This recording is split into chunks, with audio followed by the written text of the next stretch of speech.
السلام عليكم، اهلا ومرحبا بكم متابعينا الكرام، سعيد جدا بالتواصل معكم. طبعا الحدث دوليا هو الأورو ومباراة الدور ربع النهائي والقمة المرتقبة ونهائي قبل الأوان بين ألمانيا وإسبانيا بداية من الساعة 5 مساء. قمة مثيرة، هي الأجمل، هي الأروع بين البلد المنظم والفريق الأكثر إمتاعا إلى حد الآن في الأورو. صعب جدا التكهن، صعب جدا الحكم، وصعب جدا الحديث عن من يفوز. الأكيد بأنها قد تمتد إلى ضربات الترجيحية، قد تكون تكتيكية، قد تكون مغلقة، قد تكون ممتعة وتسجل فيها الأهداف. الأكيد بأنها قمة بكل ما تحمله الكلمة من معنى. نفس الإثارة سنعيشها بعد ذلك في القمة الثانية بين البرتغال وفرنسا. فرنسا التي لم تقنع أبدا والتي خيبت آمال حتى مناصريها وحتى الفرنسيين، ولكن لما يتعلق الأمر بالإقصاء المباشر كل شيء ممكن لهذه المنتخبات التي تملك التقاليد. في الجهة المقابلة طبعا البرتغال الكل ينتظر كريستيانو رونالدو، ما بعد البكاء، ما بعد تضييع ضربة الجزاء، وما بعد الذي حدث في مباراة سلوفينيا.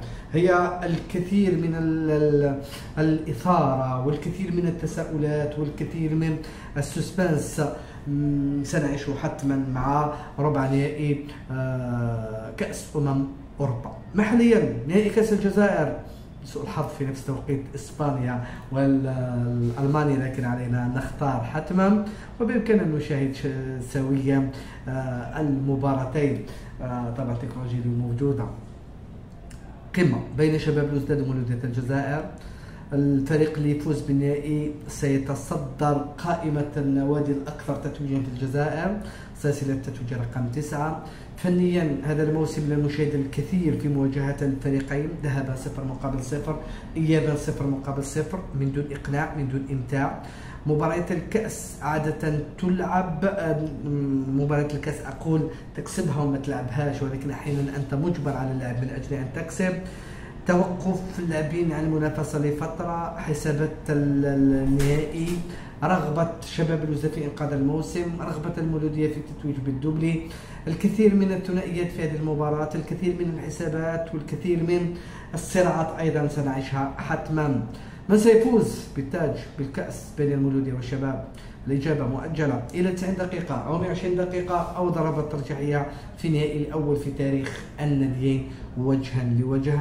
بلايل من هناك، وامبا من هناك، بالخير من جهة أخرى، نعيجي من جهة ثانية. الكثير والكثير من الثنائيات أيضا مرتقبة في هذه المباراة. الكلام محليا نوع عن الميركاتو الذي لم يبدأ بالقوة المرتقبة إلى حد الآن. تحرك فريق شبيبة القبائل بذكاء وبامتياز ضمن خدمات غاية مرباح، ثم المدرب عبد الحق بن شيخة واليوم مدني، استخدامات نوعية وذكية من إدارة شبيبة القبائل. مولودية وهران أيضا بذكاء، تتعاقد مع شمس الدين الرحماني وتتعاقد أيضا مع جوب عقيل، واحد من اللاعبين المتميزين من جمعية الشلف.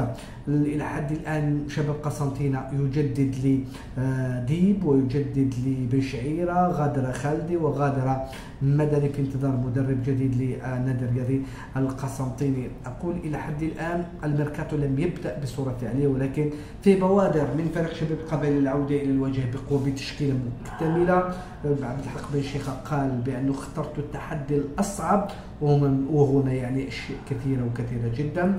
منذ هران تعمل في هدوء وبذكاء أيضا. النادي الرياضي القسنطيني جدد للاعبين وخسر لاعبين في نفس الوقت. اتحاد الجزائر لم يدخل بعد سباق الاستقدامات شأن الوفاق الصيفي، بينما المولودية والشباب يفكر في النهائي طبعا، وبعد النهائي حكاية أخرى. إلى حد الآن هذا ما يحدث في الميركاتو الجزائري. آخر المستجدات، آخر أخبار، آخر التحاليل أيضا تجدونها دوما في القناة الرسمية للإعلامي كريم. شكرا، إلى الملتقى.